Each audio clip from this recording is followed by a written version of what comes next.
Hola, bienvenidos de nuevamente a un episodio de Astro by Pod. En este episodio hablaremos sobre recipientes de DACA. Ellas compartirán sus historias y experiencias como estudiantes. Para aquellos que no saben, DACA es un acrónimo de Acción Deferida para los Llegados en la Infancia. Es un alivio administrativo a la deportación.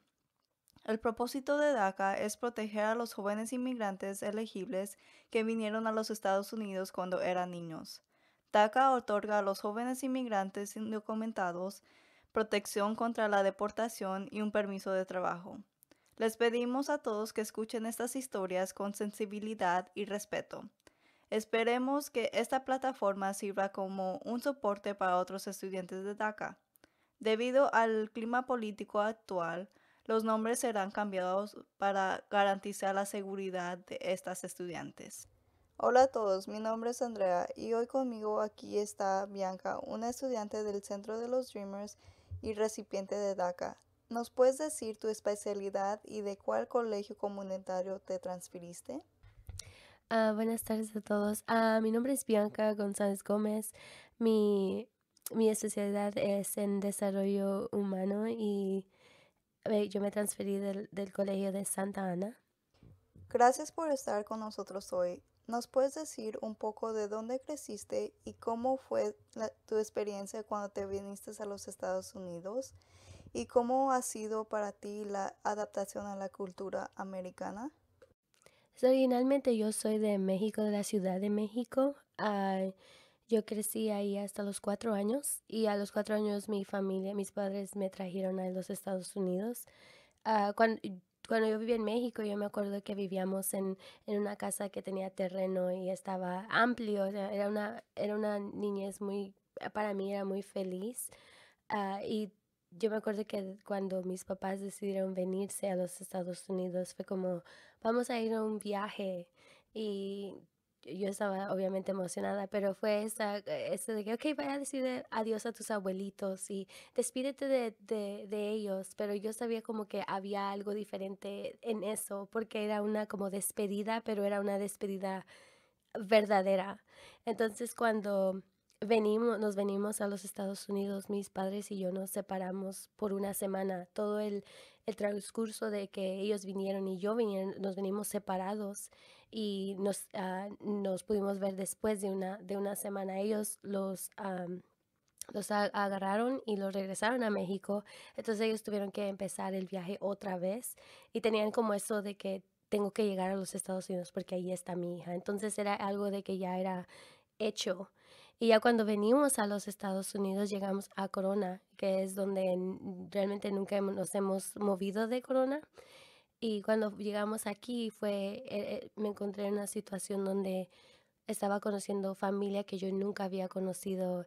De repente tenía primos que yo no sabía, de repente hablaban un idioma que yo no sabía. Yo estaba segura de que estaban diciendo algo, pero yo no registraba. Y es cuando la primera vez que yo me pude ver o oír el idioma de inglés, pero como yo no tenía idea. Pero yo era muy chica, entonces era esa cuestión de que oh, ok, no sé dónde estoy, pero estoy en otro lugar que no es mi casa y aún yo sabía eso a los 4 años. So, fue realmente una transición muy drástica, se puede decir. Wow, entonces cuando llegaste a los 4 años, tuviste muchos retos en tu educación. ¿Cómo fue para ti la transición de un lenguaje al otro? So, definitivamente ha habido diferentes obstáculos yo creo, en mi educación desde que yo me vine. Como mencioné, yo me vine a los 4 años y eso fue cuando un poquito antes de que yo empezara el kinder. Entonces fue una transición doble, yo creo, para mí. Fue porque vine a otro país y de repente también en meses me inscribieron a la escuela. Y cuando empecé en la escuela no fue tan difícil porque yo estaba en un programa de educación bilingüe, entonces mi clase era básicamente en español y durante el día nos enseñaban lo básico del inglés. Y eso fue desde kinder hasta tercer grado, pero cuando yo terminé tercer grado me moví con mi familia a otra parte de Corona y obviamente tuvimos que cambiar mi escuela.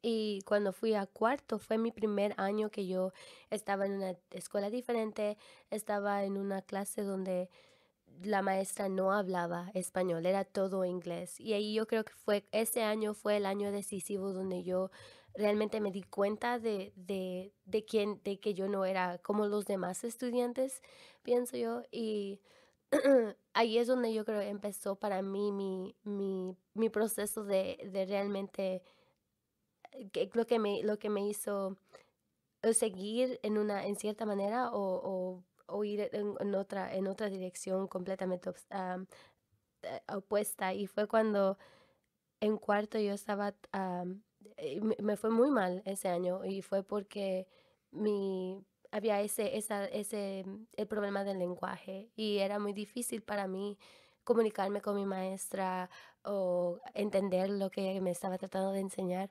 Y específicamente yo me acuerdo que yo constantemente le decía, like, oh, no, necesito ayuda en la mejor manera que yo podía, que era en un inglés muy básico.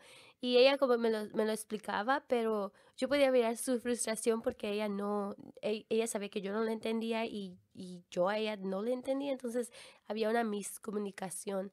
Pero yo creo que lo que más me marcó en cuestión de bueno y malo fue en una ocasión con esa maestra específicamente que nos dio un trabajo que hacer durante clase y era de escribir una historia. Y yo iba a escribir una historia de mí, de lo que yo sabía, de lo que yo podía formular lo mejor que era yo. Entonces yo me acuerdo que yo iba a escribir la oración de, oh, mi nombre es Bianca, yo soy una niña de México. Entonces la palabra niña, en inglés girl, era una palabra que yo no sabía cómo escribirla. Entonces me acuerdo que yo estaba tratando de hacer mis sonidos en español, tratando de escribir la palabra en inglés, que obviamente no iba a poder hacerse, pero yo me acuerdo que la escribía y no, yo sabía que no se miraba, no, así no se mira, no es como que se mira correcto, entonces lo borraba y cuando yo estaba haciendo eso, me di cuenta que la maestra estaba caminando alrededor de la clase y estaba revisando el trabajo de los estudiantes de nuestra clase. Y yo la miré a ella que venía en mi dirección y yo ahí es donde yo dije, oh, ella se va a dar cuenta que yo no sé. Entonces como que empezó ese como un poquito de ansiedad. Y cuando llegó conmigo, ella le vio lo que yo había escrito. Y cuando llegó a la palabra niña o girl, me dijo, ¿sabes escribir la palabra niña? Y yo le dije, like, no. En realidad yo no le dije nada, yo nomás moví mi cabeza que no. Y me dijo, me deletreó la palabra girl, Girl, y me dijo, niña, tú eres una niña mexicana que va a ser como todas las otras niñas mexicanas que no se van a graduar, no van a aprender inglés y van a salir embarazada como todas las niñas mexicanas. Entonces no necesitaba yo realmente un traductor para que me dijera qué significaba eso, pero yo sabía aún siendo niña que ella no me había dicho algo muy, muy amable en esa, o no me había dicho algo que fuera a animarme, era algo muy como para ser menos. Entonces, yo pensé sobre eso y aún todo el resto de ese año mm, yo me di cuenta que yo no quería hacer lo que ella quería. Ella había dicho que yo iba a hacer. Y en una manera yo dije, no, tengo que trabajar duro, tengo que estudiar, tengo que seguir aprendiendo, porque si no, voy a hacer lo que ella dice que yo voy a terminar siendo. Y yo no pasé ya lo que yo había pasado cuando tenía 4 años para dejar que alguien más me dijera, oh, eso no vas a graduarte, no vas a aprender inglés, vas a hacer esto y o sea, era un concepto que yo realmente no aceptaba. Y por el resto de, yo creo que todos mis años después de todo, siempre como que eso lo mantenía atrás de mi mente y constantemente me recordaba a mí misma que siempre tenía que trabajar más duro y ser lo mejor que yo podía hacer. Y no era tanto por darle el gusto a ella, sino por mí misma. Y ya bueno, la historia no termina tan mal porque yo cuando me gradué de high school o de la preparatoria, yo regresé con esa maestra y era un día de Noche de Padres y yo me acuerdo que yo regresé y me presenté otra vez, le dije, oh, mi nombre es Bianca, usted fue mi maestra hace muchos años, pero yo era la estudiante que no podía escribir la palabra niña en inglés y usted me dijo que yo iba a ser una niña que no iba a aprender inglés, no iba a graduarme, no iba a salir embarazada, pero le vengo a contar, a compartir que no. En realidad me acabo de graduar, aprendí inglés, agarré un crédito de colegio en la materia de inglés y en realidad usted me influenció y me inspiró a ser maestra, no para solo enseñar, sino para apoyar a mis estudiantes, para creer en mis estudiantes y más importante para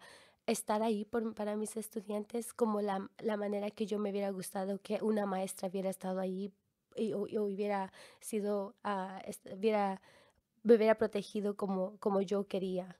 Entonces, yo me acuerdo que ella estaba llorando y no fue tanto por ella, sino era por mí, porque yo pienso que para mí eso fue lo que más me cambió en todos mis años y fue algo que fue muy difícil, pero en realidad al final del día fue como una motivación para hacer lo mejor que yo podía hacer. Entonces, definitivamente hay muchos obstáculos en educación siendo un estudiante undocumentado. Tuviste muchos retos durante la primaria y secundaria, pero ¿qué te motivó para seguir tu educación y qué retos tienes ahora? Yo creo que una de las más grandes motivaciones para mí siempre ha sido mi familia y yo creo todo lo que hemos pasado, lo que pasamos cuando venimos, lo que hemos pasado desde que venimos.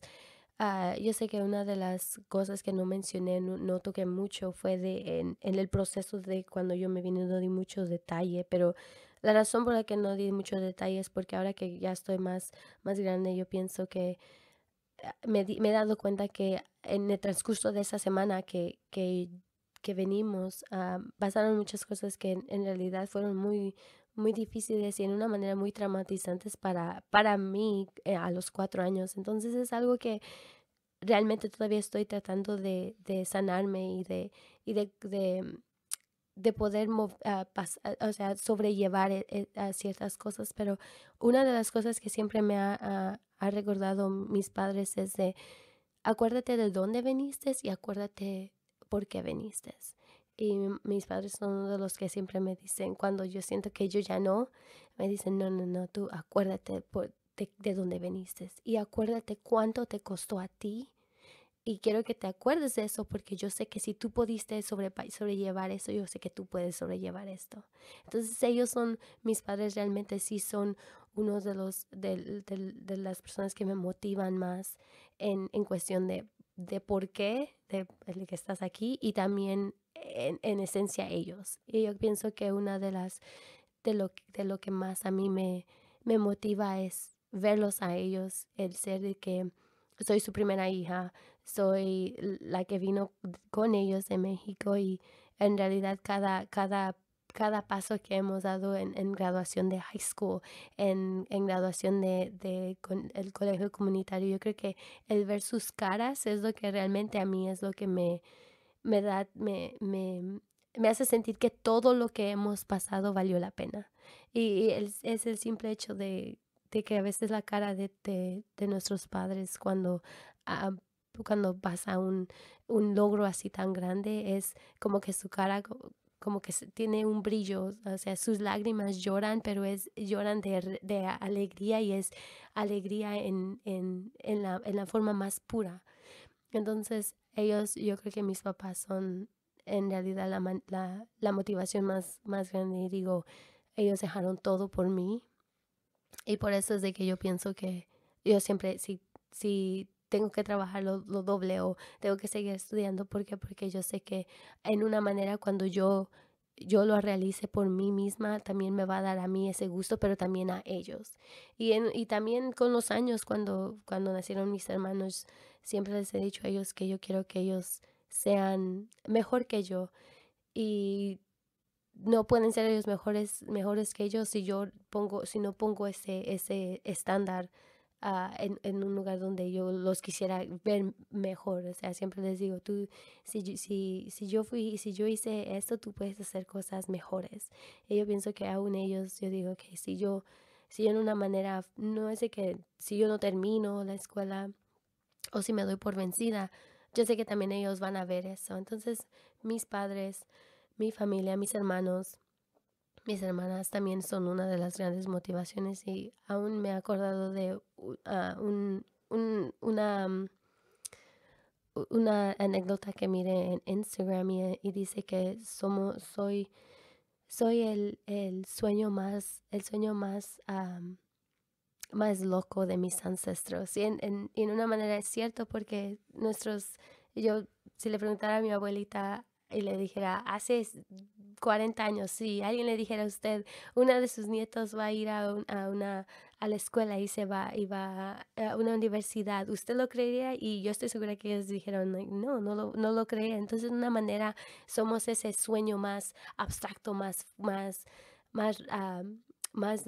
aventado de nuestros ancestros. En una manera yo eso lo cargo y siempre constantemente me recuerdo. Y obviamente ha habido muchas diferentes experiencias difíciles en la escuela. Yo pienso que en mi experiencia parte es de que soy la primera en la primera hija, obviamente la primera en ir a un colegio y a una universidad. Y también soy indocumentada. Entonces todo eso es, en cada una de esas cosas es como todo un mundo en sí. Cuando eres el primer hijo para ir a una universidad o un colegio, nadie realmente te prepara para lo que viene. Yo sí estuve en el programa de AVER, pero en una manera a mí no hay manera de que yo estaba preparada para lo que iba a pasar. Y el ser indocumentado siempre ok, las cosas son diferentes para ti. Es diferente el aplicar para tu financiamiento, es diferente el papeleo, o sea, todo el proceso de llenar aplicaciones es diferente, solo el simple hecho porque eres indocumentada. Entonces, eso son unos de los grandes factores que realmente han puesto mucho más, se pueden decir, más problemas en todo el transcurso de mi educación. Y aun cuando llegué al colegio comunitario, fui estudiante atleta, entonces tenía yo un consejero que me guiaba personalmente en la carrera que yo quería seguir, pero aún eso realmente a veces las instituciones no están preparadas para estudiantes indocumentados, puesto que hay muchos recursos que todavía hacen falta. Entonces, esos son de los momentos más difíciles, yo pienso, para mí, no nomás difíciles para mí como persona, pero o sea, el estrés que eso causa, la ansiedad que eso causa, el aún físicamente y que ahora ve por un papel, ahora ve por otro, ahora ve a este lugar a entregarlo, ahora ve a hacer copias. Entonces, realmente sí son problemas que uno piensa a veces, oh, son problemas no tan grandes, pero en realidad sí hacen la diferencia. Eso definitivamente ha habido muchos, muchas situaciones que se han hecho difíciles, pero aquí estamos. Gracias por compartir, Bianca. Como tú sabes, ha habido muchos cambios en las leyes, especialmente con DACA, y lo que significa para los estudiantes ahora. ¿Qué tipo de miedos tuviste cuando el programa de DACA fue terminado en septiembre del 2017? ¿Cómo encontraste esa ayuda y cómo superaste esos miedos? Yo pienso que algunos de los, del miedo que sale en el ahorita lo que está pasando en política, pienso que uno de los más grandes temores es el temor por, por qué va a pasar, el no saber qué es lo que nos espera mañana. Y uno de los más grandes ejemplos fue cuando terminaron el programa de DACA en septiembre, el septiembre pasado. Fue para mí fue uno de los momentos más muy, muy estresantes para mí, porque fue como, lo mejor, como yo lo describo es siempre, como que uno pone una mesa listo para comer y de repente viene alguien y la voltea y todo está todos los platos, los vasos, todo está en el aire. Y así era como yo me sentía que como que yo había puesto todo en mi vida en cierto orden y de repente vino una decisión que realmente puso el porvenir en el aire. Y ahí es donde yo me sentí, es donde siente uno ansiedad, siente miedo, siente enojo. Y en ese momento fue donde yo más me sentí más desprotegida, más con mucho miedo de lo que iba a pasar. Y ahí es cuando, y siempre uno tiene su familia y siempre tiene gente alrededor, pero yo pienso que ahí es cuando internamente uno está en cuestión de qué va a pasar después. No nomás por mí, sino por también mi familia, qué va a pasar si en un año que mi DACA se termine, qué va a pasar entonces. Es- Debería de seguir en la escuela, qué es lo que debo hacer, tengo que empezar a ver opciones. Además de todo el estrés que normalmente uno pasa como estudiante, también está el estrés de qué va a pasar. Y para mí en ese tiempo fue un tiempo donde fue trajo mucha incertidumbre en mi persona, pero ahí es donde me di cuenta que yo necesitaba ayuda. La manera, yo dije que yo no sé con quién voy a ir, yo no sé con quién no, nadie me va a entender, nadie me va a dar respuestas y no nomás respuestas, sino yo no sé cómo lidiar con lo que yo siento. Y ahí es donde por primera vez en mi vida yo realmente me di cuenta y dije, ok, necesito que ir a hablar con alguien, un consejero. Y allí es cuando yo acudí al departamento de CAPS de aquí de Cal State Fullerton, donde ofrecen, hay gente hay consejeros que están dispuestos a hablar con nosotros.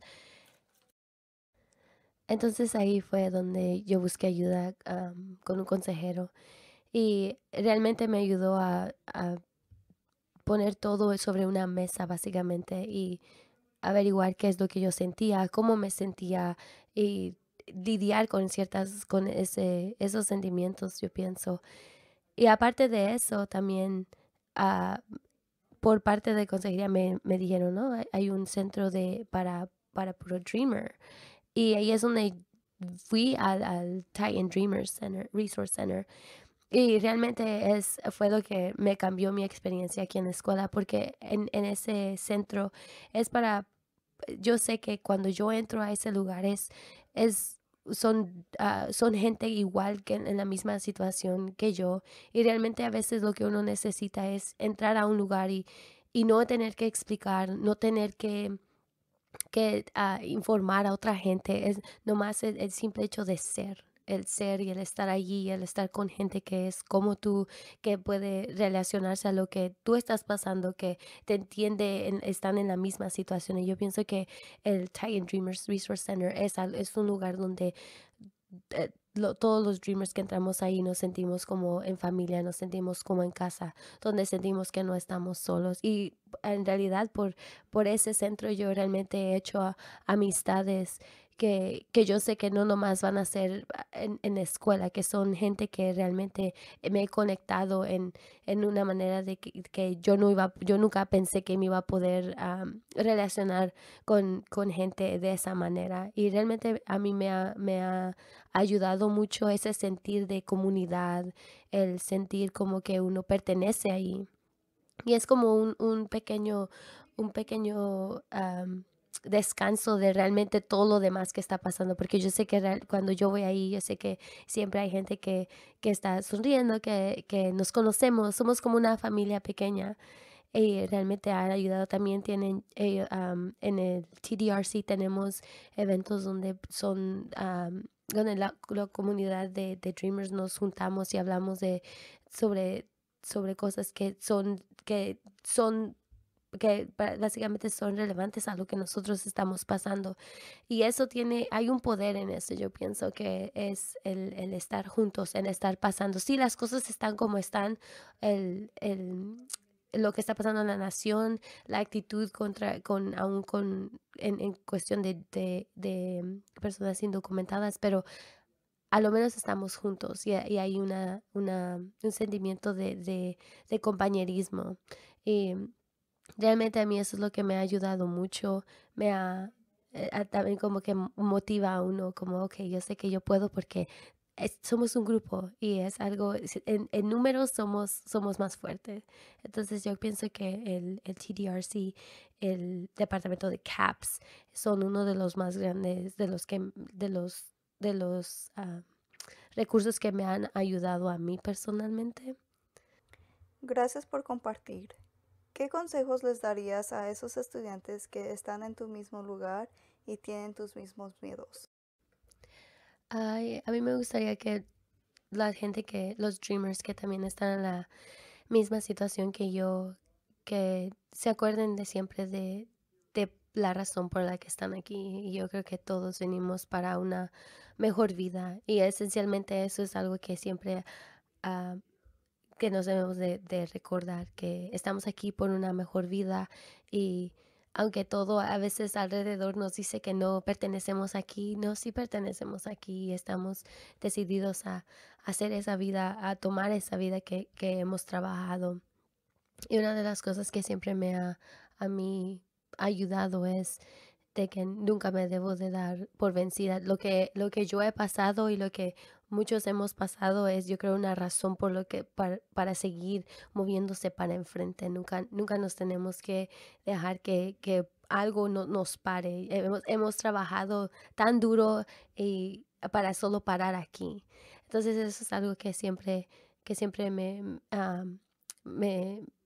me ayuda a mí y también para las personas que también están en la misma situación que yo, busquen a gente que sea un grupo de soporte que les vayan a ofrecer, que los vayan a animar, si para los estudiantes que están aquí en Cal State Fullerton, que vayan a TDRC. El TDRC es el momento que tú entres, ah, vas a encontrar una familia, gente que te va a querer, que te va a apoyar, que va a estar ahí. Entonces es muy importante buscar un grupo de soporte.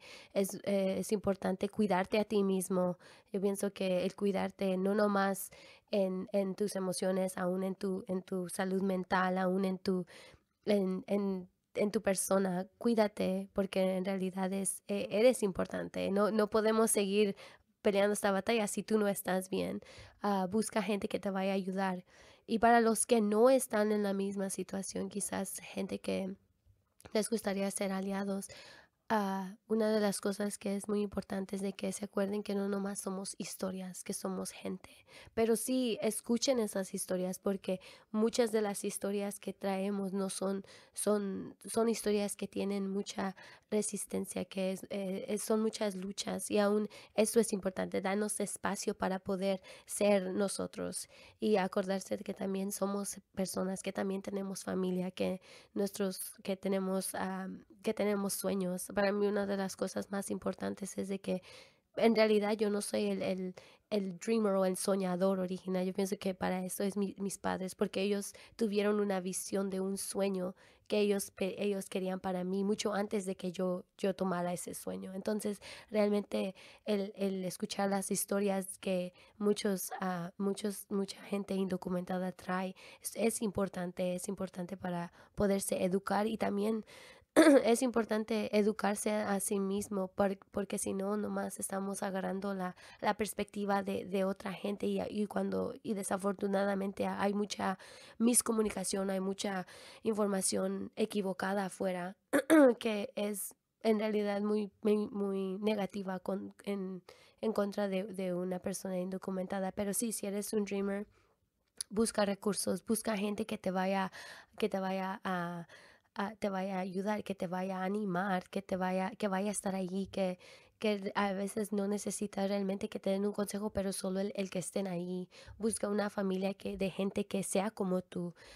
Y también cuídate tu salud mental, cuida tu salud en general y acuérdate que en realidad sí eres el sueño más atrevido de tus ancestros y nunca te olvides de que eres una persona de que te mereces lo mejor que puede estar en esta vida y que realmente si te mereces esa vida que viniste a pelear. Muchísimas gracias por compartir con nosotros hoy tu historia, Bianca. Esperemos que lo que compartiste aquí con nosotros sea una inspiración para otras personas y que ellos también compartan sus historias. Esperemos que también ellos entiendan que hay otras personas que están en la misma situación y para esos estudiantes que no tienen las mismas experiencias, que se abran a la idea de ser aliados de los Dreamers. Así que muchísimas gracias por compartir tu historia. Sabemos que no es nada fácil. Muchas gracias, quiero dar, muchas gracias a ustedes porque me invitaron, por darme este espacio para compartir mi historia. Sé que es algo que es un poquito, que a mí me puso un poquito nerviosa a exponer tanto de mi vida, pero ustedes realmente hicieron una atmósfera de muy confortable. No me sentí muy libre en compartir esta historia, pero por eso les doy muchas gracias y Hola, mi nombre es Karen y hoy conmigo está Verónica. Ella compartirá con nosotros su historia como una estudiante que tiene DACA. Verónica, ¿nos puedes decir dónde creciste y cómo fue tu experiencia adaptándote a la cultura americana? Hola, gracias por tenerme aquí. Mi nombre es Verónica. Mi major es sociología y me transferí de Fullerton College. Mi experiencia de adaptarme a la cultura americana, pues en realidad fue buena. Ah, en México yo soy parte de un grupo indígena y fui discriminada mucho y en un tiempo ni me dejaban ir a la escuela. Entonces al venir aquí aprendí que la gente podía ir a la escuela sin límites y eso me gustó. Y también aprendí a hablar por mí misma, aprendí a expresarme sin miedo, sin temor. Y para mí eso es muy americano, ya que en mi país o de donde yo vengo, eso no es muy común. Cuando tengo algún problema en la clase, tengo la confianza de decirle al maestro, hablarle sobre algo que no me gustó en la clase, a hablar con el maestro sobre un grado, si no me pareció un grado, si pienso que me merezco un grado diferente, también puedo discutirlo con el maestro. Y para mí eso es parte de la cultura americana, la cual estoy muy agradecida y me da mucho gusto haber podido aprender sobre esa cultura. ¿Te da miedo que alguien sepa tu estatus legal? Sí, pues me da mucho miedo todo el tiempo de que la gente sepa sobre mi estatus. Am, y eso me previene a veces de hasta tener amigos. Am, no sé si puedo confiar en la gente. No sé si voy a estar hoy aquí o mañana. No, no sé qué va a pasar conmigo en el futuro. En esa nota, con todo lo que está pasando en el clima político, ¿te ha pasado algo que te ha hecho cambiar tu percepción de tu estatus? Pues ahorita con todo de la era de Trump, sí me ha afectado porque me da miedo que sus seguidores ahora como se sienten más libres de ser más expresivos física y verbalmente. Y siento que si saben sobre mí van a lastimarme física o verbalmente. O alguna otra grupo de personas que ellos sientan que no son parte de lo ideal, lo que ellos ven ideal. También me da mucho miedo y me da miedo por mi familia. No quiero que nadie los lastime, ya que yo fui víctima una vez de unos nacionalistas que me aventaron huevos y me dijeron que me fuera para mi país. Es muy fuerte lo que estás compartiendo con nosotros hoy. Con esas experiencias, entonces, ¿cómo ayudas a otros que comparten identidades similares a las tuyas? Yo trato de hablar por las personas que tienen miedo o que no quieren, no sienten como que pueden defenderse. Como una ocasión en unos apartamentos, unas personas las iban a sacar de ahí de su apartamento sin darles noticia, porque por ley les deben de dar mínimo 90 días de decirles que tienen 90 días para que se salgan y no les estaban diciendo eso. Entonces yo hablé con la ciudad y hablé con un abogado que conocía y al último les dieron 90 días a las personas para que se quedaran sin pago, y eso lo hice porque yo estuve en esa situación que me da miedo hablar. Siento que por ser inmigrante no puedo decir las cosas para no llamar la atención. Y de esa manera trato de ayudar a la gente que yo siento que están en situaciones similares que yo. Con esas experiencias que has vivido, ¿en algún momento el que otros sepan tu estatus ha afectado tu educación?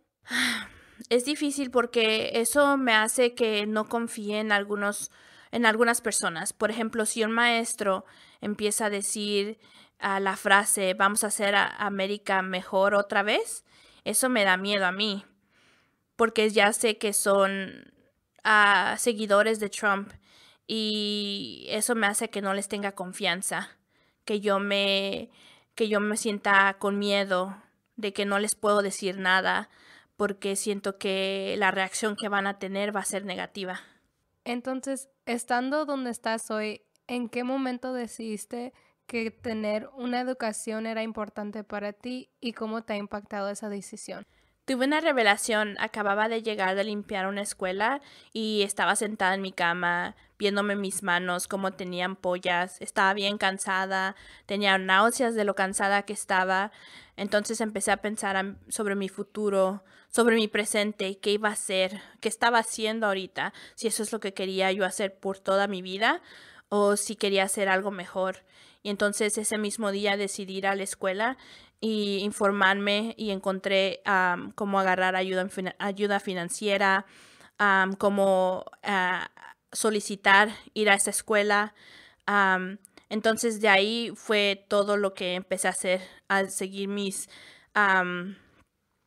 arreglar todos mis documentos para empezar la escuela y de alguna manera ayudándome a mí y a mi hijo, porque ahora mi hijo dice, no dice, si algún día voy a la universidad, él dice, cuando vaya a la universidad voy a hacer esto y el otro. Y para mí eso es algo bien importante porque usualmente los niños dicen, si algún día voy a la universidad o después de que me gradúe voy a trabajar y hacer esto, hacer el otro. Y en esta ocasión mi hijo no dice eso, él sabe que va a ir a la universidad y para mí eso no tiene precio. ¿Qué retos has tenido que superar? En algunas de las barreras con las que me he encontrado han sido que a veces 90% de las cosas de la escuela no puedo comprar. No puedo comprar el parking. No tengo con quién dejar a mi niño. No tengo familia que me pueda ayudar en esa área porque mi mamá y mi hermana trabajan. No puedo hablar con alguien sobre mi estatus. Y yo quisiera a veces hablar con alguien sobre eso, pero no tengo a nadie con quien hablar. Me da miedo hablar de algunos temas en la escuela. También me siento a veces rara, como que no pertenezco. También me da vergüenza que tengo un acento, aunque algunas veces me dicen que no es tan mal. De todas maneras, a mí me da vergüenza. Y a veces no puedo hablar de algunos temas como qué voy a hacer después de la graduación, como algunos de mis compañeros hablan de irse a Europa a viajar o a estudiar, y desafortunadamente yo no puedo hacer esas cosas. ¿Por qué decidiste ir a un colegio comunitario antes de ir a la universidad de 4 años? ¿Hubo alguien que te ayudó en el proceso? Para decidir si iba a ir a una universidad de 4 años o a una de 2 años, fue porque la de 2 años se me hizo más barata, más era más fácil ir a esa escuela porque era como una transición. Yo ya era una estudiante más adulta, Entonces para mí fue como un sitio donde podía hacer mi transición. Y sí tuve un mentor, bueno, una mentora. Ella era una trabajadora social, era la cuarta generación de mexicana-americana y aunque nuestras experiencias fueron diferentes, ella siempre trató de ayudarme, trató de darme ánimos, de que siguiera en la escuela. Es por eso que estoy todavía aquí, porque ella siempre trata de darme consejos y de darme esperanza de que sí hay una luz al final del túnel. ¿Qué fue lo más difícil de tu cambio de tu colegio comunitario a Cal State Fullerton? Me preocupaba que no hubiera muchos latinos con los que yo pudiera hablar. Me preocupaba que si había maestros que pudieran reflejarme. Yo no sabía si había maestros con los que yo pudiera hablar sobre mis experiencias, sobre cosas que que me preocuparan. ¿Qué consejos les darías a esos estudiantes que vienen después de ti? Les diría que hablen, que participen, que tienen que encontrar conexiones porque esas conexiones en el futuro les pueden ayudar. A que no tengan miedo de encontrar amigos, que tenemos que tomar el riesgo de encontrar amigos con los que podamos hablar de nuestra situación, porque es importante hablar de nuestra situación para evitar el estrés, la depresión.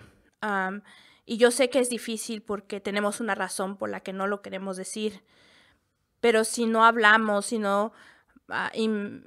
no invertimos en esas amistades, nunca vamos a encontrar a alguien que nos entienda, que nos quiera ayudar, con los que podamos hablar. Entonces mi consejo sería que hablen, que conozcan a gente y sonrían.